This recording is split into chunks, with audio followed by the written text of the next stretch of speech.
degré au quotidien de violence, de domination qui caractérise l'esclavage de plantation.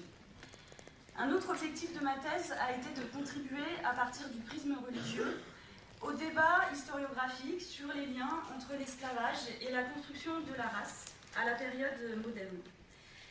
Alors que le débat sur la racialisation des sociétés esclavagistes de la Caraïbe française s'est principalement focalisé sur le statut juridique et la condition sociale des libres de couleur, en mettant en avant tantôt l'étendue des discriminations qui leur sont imposées, tantôt plutôt leur intégration aux sociétés caribéennes. J'ai cherché à recentrer le regard sur les pratiques déployées vis-à-vis des esclaves eux-mêmes. Et ma thèse défend l'idée que ce sont bien les esclaves africains qui représentent la première population cible d'une politique et d'un discours racial dès le début du XVIIe siècle dans ces colonies françaises. À travers la métaphore de la porte étroite, que j'ai empruntée à l'évangile selon saint Luc, le fil conducteur déployé dans ma thèse a été de montrer cette tension constante entre l'inclusion religieuse et l'altérisation raciale des esclaves.